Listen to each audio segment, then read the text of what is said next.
आपके अपने YouTube channel rock study class दोस्तों आपका स्वागत है। जैसा कि दोस्तों आपको पता है 6 मार्च को हमारा कक्षा 11वीं का राजनीति शास्त्र पॉलिटिकल साइंस का पेपर है।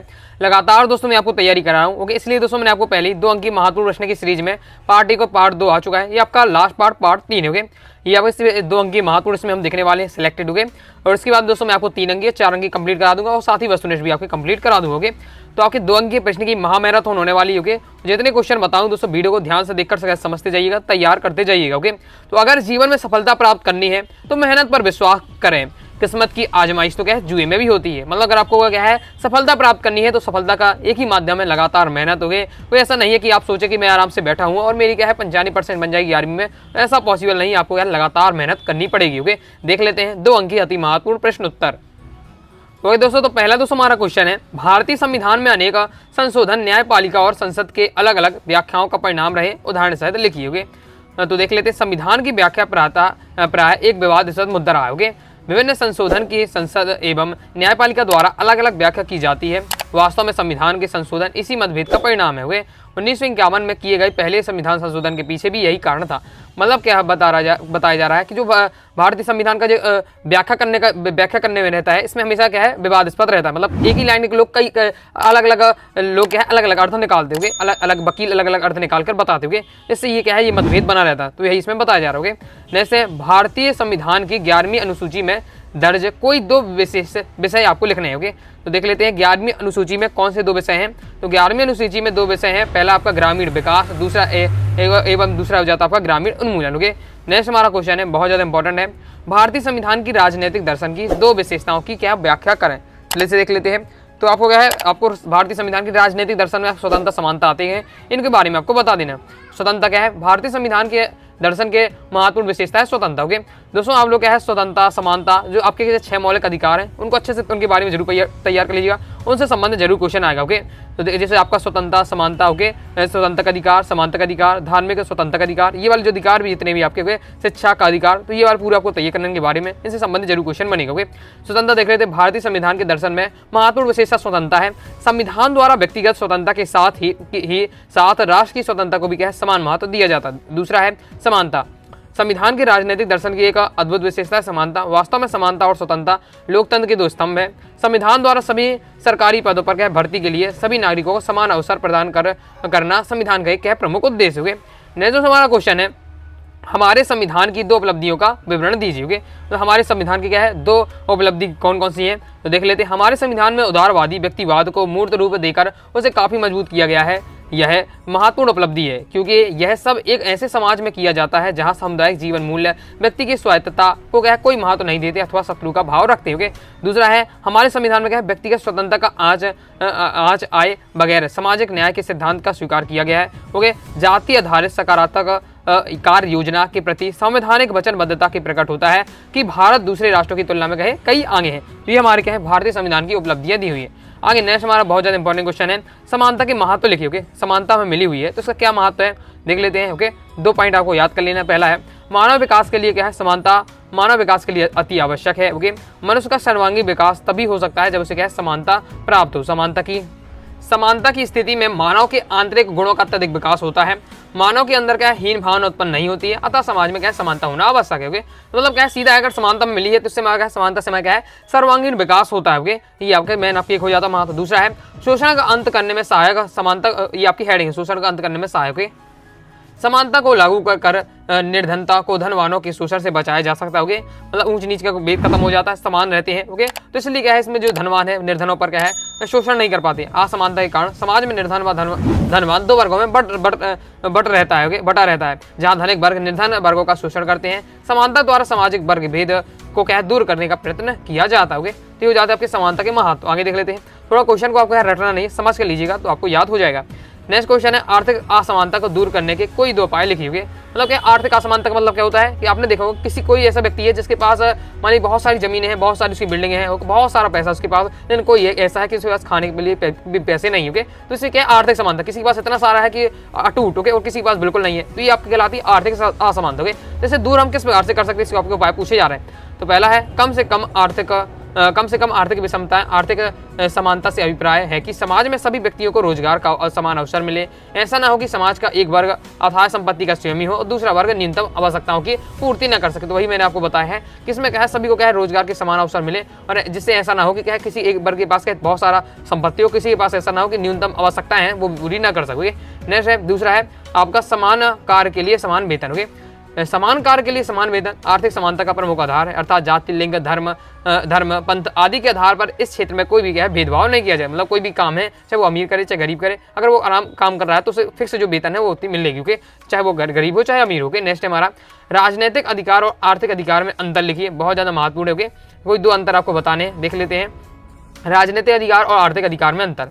तो राजनीतिक अधिकार है राजनीतिक अधिकार से आशय उन अधिकारों से होता है जिनमें नागरिकों का देश के शासन कार्यों में भाग लेने का अवसर मिलता है, और आर्थिक अधिकार से उन सुविधाओं का नाम है जिनकी वजह से व्यक्ति को है अपनी आर्थिक स्थिति अच्छी बना सकता है।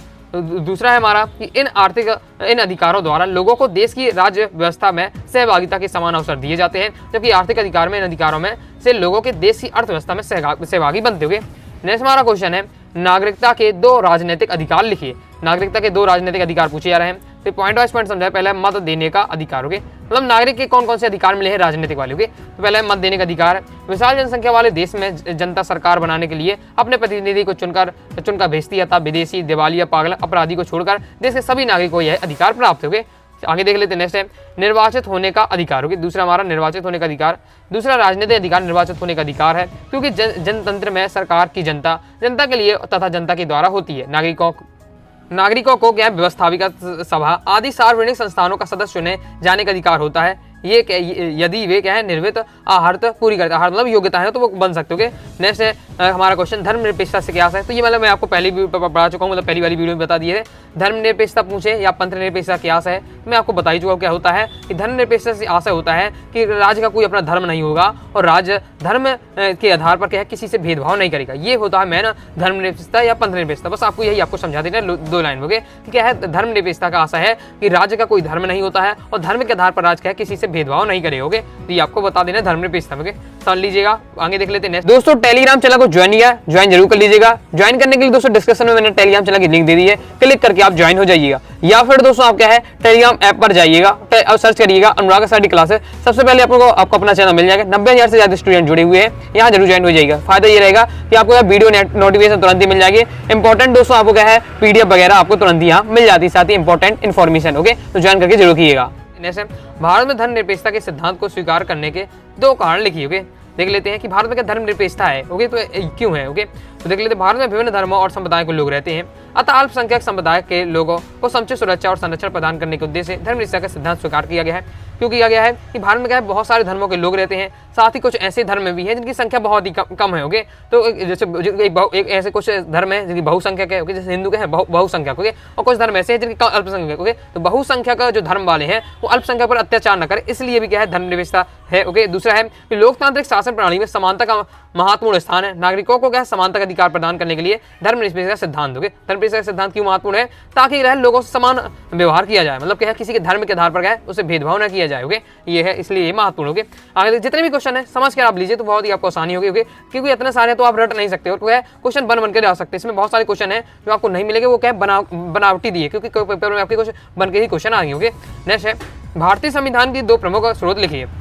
मतलब क्या है भारतीय संविधान जो बना हुआ है तो उसमें क्या है हर देश से थोड़ा थोड़ा लिया गया है। ओके हर देश से थोड़ा थोड़ा लेकर मिक्स बनाया गया। ओके तो इसलिए क्या है आप हर देशों से अलग अलग लिया गया, तो आपको कोई दो स्रोत बताने, तो दो देशों के आपको बता देने। ओके जैसे ब्रिटेन का संविधान, अब ब्रिटेन का संविधान है तो उससे क्या क्या लिया गया है याद रखिएगा। ब्रिटेन के संविधान से संसदीय शासन प्रणाली, विधि निर्माण की प्रक्रिया, विधायिका के अध्यक्ष का पद, एक गहरी नागरिकता, न्यायपालिका के ढांचे का प्रावधान भारतीय संविधान से लिया गया है। ओके मतलब ब्रिटेन के संविधान से ये टॉपिक लिए गए। ओके फिर अमेरिका का संविधान, अमेरिका के संविधान से क्या लिया है इसे देख लेते हैं।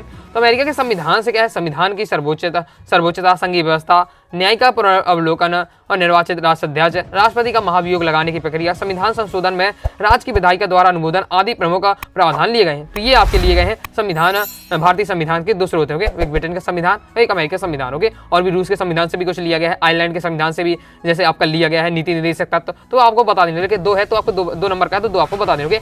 नेक्स्ट संविधान के 2 कार्य लिखिए। संविधान क्या काम करता है, ओके, इस प्रकार से क्वेश्चन आ सकता है। संविधान की विशेषता तैयार कर लीजिएगा, संविधान के स्रोत आपको तैयार कर लेना है, साथ ही संविधान क्या है ये तैयार कर लीजिए, संविधान के कार्य क्या है ये तैयार कर लीजिएगा। इससे संबंधित जरूर क्वेश्चन बनेगा संविधान संबंधित, ओके। तो संविधान के कार्य देख लेते हैं। संविधान का प्रमुख कार्य बुनियादी नियमों का एक ऐसा समूह उपलब्ध कराता है जिससे समाज के सदस्यों को एक न्यूनतम और समन्वय और क्या विश्वास बना रहता है। दूसरा है संविधान का दूसरा काम यह स्पष्ट करता है कि समाज में निर्णय लेने की शक्ति किसी के पास होगी। संविधान यह भी तय करता है कि सरकार कैसे निर्मित होगी। तो संविधान क्या हमें बताता है कि सरकार कैसे बनेगी, ओके, कौन काम कौन व्यक्ति करेगा। जैसे न्यायपालिका के काम में न्याय करना, ओके, कार्यपालिका का काम क्या है, विधायी का काम क्या है, ये भी क्या है कार्यों का भी निर्धारण करती है, ओके। ये होते हैं आपके संविधान के कार्य। आगे देख लेते हैं। आइए दोस्तों देख लेते हैं 13वां क्वेश्चन। आगे बढ़ने से पहले दोस्तों बता दूं, अभी तक दोस्तों आपने अपने क्लास 11 के पॉलिटिकल साइंस के कोर्स को ज्वाइन कर सकते हैं। इस क्लास 11 के पॉलिटिकल साइंस के कोर्स में दोस्तों आपको क्या है, आपको 2 नंबर 3 नंबर 4 नंबर इस प्रकार से आपको इंपॉर्टेंट क्वेश्चन विद सॉल्यूशन के साथ दिए जाएंगे। साथ ही दोस्तों आपको क्या है इंपॉर्टेंट ऑब्जेक्टिव क्वेश्चन मिल जाएंगे, मतलब आप कंप्लीट तैयारी कर पाएंगे कम समय में, होगे पीडीएफ के रूप में रहेगा तो सारी तैयारी कर पाएंगे। तो कोर्स ज्वाइन करने के लिए दोस्तों आपको 9039 दिए व्हाट्सएप नंबर पर मैसेज करना है। फीस 199 रुपये, 50% ऑफ चला है, केवल 99 रुपये में कंप्लीट आपको क्या है पॉलिटिकल साइंस का कोर्स दिया जा रहा होगा। आगे देख लेते हैं। आगे नेक्स्ट हमारा क्वेश्चन है प्रश्न क्रमांक 13 होगे, महिला मताधिकार के पक्ष में 2 तर्क दीजिए। मतलब महिलाओं को भी क्या है मताधिकार का प्राप्त है, उसके तर्क में आपको बताना है। तो पहला है लोकतांत्रिक सरकार में प्रभु सत्ता का निवास जनता में निहित होता है तो महिला क्यों वंचित रहे। मतलब जनता के हाथ में है तो जनता में तो पुरुष भी आते हैं महिलाएं भी आते हैं, इसलिए महिला को भी क्या है मताधिकार मतलब वोट डालने का अधिकार है। दूसरा है मिल के अनुसार, ओके, सरकार के कानून व नीतियों में संपूर्ण जनता प्रभावित होती है तथा जिस बात का प्रभाव सब पर पड़ता है उसका निर्णय सबके द्वारा होना चाहिए। यह महिला मताधिकार के पक्ष में महत्वपूर्ण पूछती है, ओके। नेक्स्ट देख लेते। नेक्स्ट है मतदाता पहचान पत्र क्या है, क्या महत्व उपयोग लिखिए। जो हमें पता है मतदाता पहचान पत्र मिलता है, इसका क्या महत्व है उपयोग क्या है ये देख लेते हैं। तो मतदाता पहचान पत्र का सबसे बड़ा लाभ यह है कि व्यक्ति विशेष के स्थान पर क्या दूसरा व्यक्ति उसके नाम का दुरुपयोग करके फर्जी मतदान नहीं कर सकता, होगे। मतलब हर व्यक्ति का अलग पहचान पत्र बनता है, होगे। तो उसके ऐसा नहीं कि दूसरे कोई व्यक्ति वोट दे, होगे, उसके नाम से, तो उसके ये होते हैं पहचान से, होगे। दूसरा हो जाए मतदान पत्र की पहचान से। नेक्स्ट हमारा चुनाव आयोग व निर्वाचित अधिकारियों को फर्जी मतदान को नियंत्रित करने में एक कारगर उपाय के रूप में मतदाता पहचान पत्र सहायक होता है, ओके। पहले क्या है मतदान पहचान पत्र नहीं चलते थे तो लोग क्या है किसी दूसरे के स्थान का नाम का यूज करके वोट डाला आते थे, ओके। तो ये हो जाता था, तो क्या है फर्जी बहुत सारे मतदान डल जाते हैं। लेकिन अब क्या है मतदान पहचान पत्र सबका अलग अलग बनता है, ओके। तो इससे क्या है फर्जी मतदान के भी नियंत्रण हुआ, ओके। आगे दोस्तों हमारा नेक्स्ट क्वेश्चन है राष्ट्रपति की संकटकालीन शक्तियां लिखिए, बहुत ज्यादा महत्वपूर्ण है, ओके। तो देख लेते हैं राष्ट्रपति की संकटकालीन शक्तियां इंपॉर्टेंट पीवीसी पर में आ चुका है। तो देश व बाह्य आक्रमण, देश में होने वाले सशस्त्र विद्रोह, राज्यों में संवैधानिक व्यवस्था विफल होने पर या फिर वित्तीय संकट आने पर राष्ट्रपति के आपातकाल लागू कर सकते हैं। तो दूसरा क्या है राज्यपाल के प्रतिवेदन से या अन्य तरीके से राष्ट्रपति को यदि यह विश्वास हो जाता है कि किसी राज्य का प्रशासन संविधान के प्रावधान के अनुसार नहीं चल रहा है तब क्या है राष्ट्रपति केंद्रीय मंत्री परिषद की स्वीकृति में राष्ट्रपति शासन कर सकता है। मैं आपको बता समझा देता हूँ कि अगर ये देश में अगर भारी संकट हो जाए, भारी संकट मतलब किसी दूसरे देश ने आक्रमण कर दिया अपने देश में, ओके, तो ये हो जाता है। या फिर अंदर ही अंदर क्या आंतरिक विद्रोह राज्य में आपने देखा कोई 2 राज्य या 3 राज्य लड़ जाए तो इस स्थिति में क्या है राष्ट्रपति क्या है उसमें क्या है आपातकाल लगा सकता है, राष्ट्रपति आपातकाल लगा सकता है। दूसरा कौन सी स्थिति है कि राज्य है तो राज्य में जो सरकार बनी है, मान लीजिए जो राज्य में सरकार है संविधान के अनुसार क्या सरकार नहीं चला पाती होगी, जो राज्य के काम नहीं कर पाती है, तो इस स्थिति में क्या है सरकार को हटाकर क्या है राष्ट्रपति शासन लग जाता है। तो ये क्या है संकटकालीन शक्तियां होगी, याद रख लीजिएगा, समझ कर आप लीजिएगा। जो भी आपको टॉपिक है याद कर रहे हैं समझ के लीजिएगा, रटेंगे तो आपको बिल्कुल तैयार नहीं हो पाओगे। नेक्स्ट हमारा क्वेश्चन है नौकरशाही की 2 आपको क्या है दोष बताने देख लेते हैं। पहला है जन साधारण की मांगों की उपेक्षा, हेडिंग आपकी ये नौकरशाही पर यह आरोप लगाया जाता है कि यह जनहित और जन आकांक्षाओं के महत्व नहीं देती है। तानाशाही तथा लाल फीताशाही प्रवृत्ति के कारण नौकरशाही जनता के हितों की उपेक्षा कर देती है, मतलब जिनके पास पैसा उनकी ज्यादा चल जाती है, इस प्रकार से बताया जा रहा है। लाल फीताशाही आपकी यही कहलाते होगे। नेक्स्ट हमारा श्रेष्ठता की भावना हो गई, ये आपकी दूसरा दिया हुआ है। नौकरशाही व्यवस्था में प्रशासनिक अधिकारी अपने आपको श्रेष्ठता की भावना से ग्रसित पाते हैं, क्योंकि इनके हाथ में क्या सत्ता होती है, इन्हें विशेष अधिकार प्राप्त होते हैं, इसलिए भी क्या है अपने आप को जनता से पृथक या श्रेष्ठ समझते हैं। जनता के प्रति इनके मन में क्या है हीन भावना भी होती है। नौकरशाही कहलाती है जो मतलब जैसे कलेक्टर के पास हम गए, ओके, कलेक्टर आपस क्या अपन एक सिंपल व्यक्ति है, ओके, तो फिर कलेक्टर होगा अपने आप को उच्च समझता है, तो उसी की बात बताई जा रही है। नौकरशाही मतलब जो बड़े बड़े अधिकारी होते हैं उनकी बात हो जा रही है, उनके क्या दोष हो जाते हैं उन पद में, ओके, ये बताया समझाया जा रहा है। नेक्स्ट हमारा लाइक और शेयर ठोक दीजिए, महाकाल का लाइक और शेयर ठोक दीजिए। पूरा साल मेहनत करता हूँ आपके लिए बेटा, ऐसा नहीं चलेगा, ऐसा नहीं चलेगा। भारत की संघीय यानी केंद्रीय व्यवस्थापिका को क्या कहते हैं, इसके दोनों सदनों के नाम लिखिए। तो बस आपका आंसर आपको लिख देना कि भारत की संघीय केंद्रीय व्यवस्था भी हो संसद कहते हैं या क्या संसद कहलाती है। इसमें क्या है, द्विसदनात्मक व्यवस्था है। इसमें निम्न जो सदन होता है लोकसभा होता है और उच्च सदन को है राज्यसभा होता है। याद रखिएगा, लोकसभा निम्न सदन होता है, राज्यसभा उच्च सदन होता है। वस्तु इसमें अक्सर पूछा जाता है। आगे देख लेते हैं। आगे दोस्तों हमारा नेक्स्ट क्वेश्चन है। दोस्तों क्रम से मैं आपको तैयारी कराते जाऊंगा। ओके, तो क्रम से दोस्तों आप वीडियो देखना चाहते हैं, इससे पहले भी 2 वीडियो आ चुके हैं। क्रम से दोस्तों वीडियो देखना चाहते हैं, तैयारी करना चाहते हैं, अलग से प्लेलिस्ट बना दी है। क्लास 12 पॉलिटिकल साइंस वार्षिक परीक्षा इंपॉर्टेंट क्वेश्चन के नाम से प्लेलिस्ट है। प्ले पर जाकर क्रम से वीडियो देखकर आप तैयारी कर लीजिएगा। ओके, और दोस्तों वीडियो को लाइक नहीं किया, वीडियो लाइक करके सब्सक्राइब जरूर कर दीजिएगा और डाउट है कमेंट बॉक्स में आप जरूर पूछ लीजिएगा। ओके, बाकी मैं आपको आगे क्लास 12 की हम आपकी क्या है 11th के पेपर के बाद तैयारी करेंगे, क्योंकि क्लास 12 ज़्यादा महत्वपूर्ण आपकी रहने वाली है। ओके, बेहतरीन तैयारी कराऊंगा, तो सब्सक्राइब करके जरूर रखिएगा। ओके, तो देख लेते हैं 18वां क्वेश्चन हमारा है, संसद सदस्यों के कोई 2 विशेष अधिकार लिखिए। मतलब जो संसद में जो सदस्य बन जाते हैं, ओके, तो उनके क्या अधिकार उन्हें मिल जाते हैं। देख लेते हैं, जब संसद का सत्र चलता है तो सदन की अनुमति के बिना किसी सदस्य को क्या है न्यायालय द्वारा साक्ष्य देने की नहीं बुलाया जा सकता। दूसरा है, मतलब उन्हें क्या है न्यायालय उन्हें बुला नहीं सकती, संसद के सदस्य होते हैं जब क्या है संसद सत्र चलता है। दूसरा है कि मानहानि से संबंधित विधि के अधीन संसद सदस्य को संसद या सीमित में कहीं भी किसी बात के लिए न्यायालय में उत्तरदायी नहीं ठहराया जा सकता। नेक्स्ट हमारा क्वेश्चन है, सरकारिया आयोग किस लिए बनाया गया था। देख लेते, इंपॉर्टेंट है। सरकारिया आयोग केंद्र और राज्य के बीच सभी प्रकार के अधिकारों, कार्यों और जिम्मेदारियों के संबंध में मौजूद व्यवस्था की प्रणाली की जांच के लिए बनाया गया था। मतलब क्यों बनाया गया था, इसका कारण था कि जो केंद्र है और जो राज्य है उनके बीच शक्तियों का विभाजन किस प्रकार से, अधिकारों का विभाजन किस प्रकार से होगा और कौन से अधिकार रहने चाहिए केंद्र के पास, कौन से अधिकार राज्य के पास रहने चाहिए, इस सबका डिसाइड करने के लिए कौन बनाया गया था, सरकारी आयोग बनाया था जांच करने के लिए। ओके, नेक्स्ट है, शक्ति पृथक्करण सिद्धांत क्या है। शक्ति पृथक्करण सिद्धांत कहाँ से है, व्यवस्थापना, शासन तथा न्याय से संबंधित शक्तियां पृथक पृथक हाथों में रहें तथा वे एक दूसरे के अधिकारों का हस्तक्षेप न करें। शक्ति पृथक्करण क्या है, एक अलग से न्यायपालिका बनाई गई, मतलब जिसका काम है न्याय करना। ओके, एक कार्यपालिका बनाई, एक विधायिका बनाई जिसका क्या है कानून का संशोधन करना है, कानून बनाना। ओके, कार्यपालिका का काम है कार्य करना। ओके, तो इस प्रकार से शक्तियों का क्या है अलग अलग विभाजन कर दिया गया है और साथ ही क्या है एक दूसरे की शक्तियों में क्या है हस्तक्षेप न करोगे। तो शक्तियों के विभाजन से क्या हो जाता है या पृथक्करण से क्या हो जाता है, पूरा सिस्टम अच्छे से काम करता है। आगे देख लेते हैं। नेक्स्ट है, संविधान संशोधन विधेयक के संबंध में राष्ट्रपति के क्या अधिकार है। तो संविधान संशोधन विधेयक पर राष्ट्रपति के अधिकार अत्यंत सीमित है। संशोधन विधेयक जब क्या है दोनों सदनों द्वारा पारित होकर या आवश्यकता अनुसार राज्यों की विधानसभाओं द्वारा पारित होकर राष्ट्रपति की सहमति के लिए भेजा जाता है। राष्ट्रपति इस पर अपनी सहमति देने के लिए बाध्य होता है। ओके, मतलब क्या है जब लोकसभा राज्यसभा में कोई भी विधेयक पारित हो जाता है तो राष्ट्रपति को फिर साइन करने ही पड़ जाते होंगे जब दोनों में पारित हो जाता है। तो वही इसमें बताया जाता है कि संविधान संशोधन में राष्ट्रपति का अधिकार है तो वही साइन करने का अधिकार होता है। ओके, नेक्स्ट हमारा संविधान के मौलिक ढांचे का क्या अर्थ होता है। मौलिक ढांचा की बात करते हैं तो क्या होता है संविधान का मौलिक ढांचा, समानता, न्यायिक पुनरावलोकन, संघीय व्यवस्था, धर्मनिरपेक्षता, संविधान की सर्वोच्चता, लोकतांत्रिक शासन, गणराज्य के स्वरूप, शक्तियों का वैकेंद्रीकरण आदि क्या है संविधान के मौलिक ढांचे संबंधित है। अर्थात इन सभी संयुक्त रूप से संविधान को क्या है मौलिक ढांचा कहते हैं। मतलब ये सब संविधान जो होते हैं इन्हीं कारण क्या है संविधान का मौलिक ढांचा बना हुआ। ओके, आगे देख लीजिए। नेक्स्ट हमारा भारतीय संविधान को अंगीकृत करने का एक बड़ा कारण क्या था। तो भारतीय संविधान को अंगीकृत करने का सबसे बड़ा कारण था सत्ता को निरंकुश होने से रोकना। मतलब संविधान क्यों बना गया, भैया संविधान इसलिए बना गया। ओके, अंगीकृत मतलब संविधान को क्यों लॉन्च किया गया, बना गया, तैयार किया गया था। ओके, लाया गया था भारत में संविधान क्यों लाएगा, क्योंकि सत्ता को निरंकुश मतलब जो किसी सरकार बन जाती है और फिर वो अपने मन मर्जी करता होगे, फिर उसे कोई रोक नहीं सकता था। ओके, इसलिए इस पर रोक लगाने के लिए मन मर्जी न करे, ओके, नियम से चले, नियम कायदे से चले, इसलिए क्या संविधान लाया। ओके, नेक्स्ट हमारा क्वेश्चन है भारत में छुआछूत को समाप्त करने के लिए क्या प्रावधान किए गए हैं। ओके, तो छुआछूत को समाप्त करने के लिए कौन से प्रावधान है। तो पहला है अनुच्छेद 77 के द्वारा समता में वृद्धि करने से के लिए अस्पृश्यता किसी भी क्या रूप में दंडनीय अपराध है। मतलब क्या है अब छुआछूत जो व्यक्ति मानता है उसको एक दंडनीय अपराध है, एक अपराध है। ओके, इस अनुच्छेद में कहा गया है अस्पृश्यता। अस्पृश्यता शब्द का मतलब होता है दोस्तों छुआछूत। ओके, तो अस्पृश्यता जैसे उपजी किसी भी आयोग को लागू करना अपराध है और विधि के अनुसार क्या है ये दंडनीय काम रहेगा। ओके, आगे देख लेते हैं।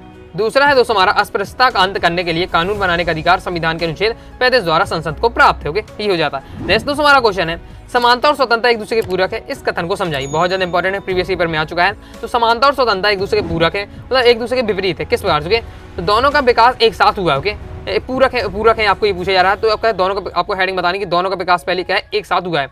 स्वतंत्रता और समानता का संबंध जन्म से है, मतलब दोनों का एक संबंध है, ओके, एक दूसरे पूरक नहीं, मतलब एक साइड, ओके। तो इन एक ही पूरक है दोनों। तो किस प्रकार से पूरक है कि दोनों का जन्म एक ही साथ हुआ है। तो जब स्वतंत्रता बनी तभी इसका समानता का भी सिद्धांत आया था, ओके। जब क्या है निरंकुशता और असमानता के विरुद्ध मानव ने आवाज उठाई तो क्रांतियां हुई, जैसे स्वतंत्रता और समानता के सिद्धांत का जन्म हुआ। इस प्रकार दोनों का है रक्त का संबंध है, मतलब दोनों एक ही साथ उपजे हुए, एक ही साथ दोनों का यूज किया जाता है। जैसे दोनों प्रजातंत्र के क्या है आधारभूत सिद्धांत, ओके। स्वतंत्रता और समानता का विकास प्रजातंत्र के साथ हुआ है। प्रजातंत्र के दोनों मूल सिद्धांत, दोनों के बिना क्या है प्रजातंत्र की कल्पना नहीं की जा सकती, ओके। ये हो जाता, आगे देख लेते हैं। नेक्स्ट हमारा क्वेश्चन है, मार्क्सवाद के अनुसार समानता क्या है। मार्क्सवाद के अनुसार सामाजिक व आर्थिक समानता असमानता को निपटाने का उपाय निजी स्वामित्व को समाप्त करके आर्थिक संसाधनों पर जनता का स्वामित्व होना चाहिए। मतलब क्या है, मार्क्सवाद कहते हैं कि जितने भी आर्थिक संसाधन हैं इस पर किसी एक व्यक्ति का अधिकार न होकर सभी जनता का अधिकार होना चाहिए। अतः मार्क्सवाद सभी व्यक्तियों का है समानता का दर्शन है, मतलब सभी पर क्या है अधिकार होना चाहिए, इसलिए किसी एक व्यक्ति को बस महत्व दिया जा रहा, सभी को बराबर अधिकार देना चाहिए। जैसे नागरिक कर्तव्य के कोई 2 प्रकार लिखना है, ओके। नागरिक कर्तव्य के 2 प्रकार देख लेते। पहले आपका नैतिक कर्तव्य, ओके। नैतिक कर्तव्यों का संबंध मनुष्य के अंतःकरण नैतिकता तथा उचित अनुचित से होता है और इनका पालन करने के लिए क्या है दंड की शक्ति का प्रयोग नहीं किया जा सकता, ओके। दूसरा है राजनीतिक कर्तव्य, ओके। राजनीतिक कर्तव्यों के अंतर्गत वे कर्तव्य आते हैं जो व्यक्ति को क्या राज की प्रक्रिया में सहभागी बनते हुए करने पड़ते हैं। इसमें मतदान करना, चुनाव लड़ना, राजनीतिक जागरूकता आदि आते होंगे। नेक्स्ट हमारा लास्ट क्वेश्चन हमारा, अधिकार को 2 विशेषताएं लिखी, बहुत ज्यादा महत्वपूर्ण है। अधिकार की 2 विशेषताएं हो गए, इससे पहले भी मैं आपको क्या है अधिकार के महत्व पढ़ा ही चुका हूँ, तो वही अधिकार का महत्व है। अब विशेषताएं एक ही क्वेश्चन को वहाँ फिरा दिया जाता है, अगर आपको उसके बारे में आपको पता है तो वो लिख देते हो, आपको नंबर मिल जाएंगे। अधिकार का विशेषता देख लेते, तो पहला है अधिकार सिर्फ समाज में ही संभव है। अधिकार की प्रथम विशेषता यह है कि इन्हें क्या है सिर्फ समाज में से ही प्राप्त कर सकते हैं। यदि समाज नहीं है तो क्या अधिकारों का कोई महत्व ही नहीं रहेगा और नहीं ये प्राप्त हो पाएंगे। जैसे राज्यों द्वारा स्वीकृत तथा निर्धारित, हो गए। अधिकारों का राज्य द्वारा स्वीकृत होना आवश्यक है तथा स्वीकृत अधिकारों को राज्य निर्धारित भी करता है। राज्य देखता है कि कोई व्यक्ति किसी के अधिकारों का उल्लंघन ना करे। कोई व्यक्ति अगर इन अधिकारों का उल्लंघन करता है तो राज्य उसे क्या है दंडित करेगा, उसे सजा देगा। इस प्रकार से दिया हुआ। तो इस प्रकार से दोस्तों मैंने आपको क्या है टॉप 28 क्वेश्चन बताए 2 अंकी वाले, और इससे पहले क्वेश्चन बताए नहीं पढ़ लीजिएगा। क्वेश्चन को आपको रटना नहीं है, थोड़ा समझ के लीजिएगा, ओके, तो आपको अच्छे से तैयार कर पाएंगे। तो दोस्तों आई होप आपको वीडियो पसंद आएगी। वीडियो लाइक करके चलो सब वीडियो कोई दोस्तों डाउट होता है कमेंट आप जरूर लीजिएगा। टेलीग्राम चलो ज्वाइन कर लीजिएगा, इंस्टाग्राम फॉलो कर लीजिएगा। मिलते हैं नेक्स्ट वीडियो में, तब तक के लिए बाय बाय।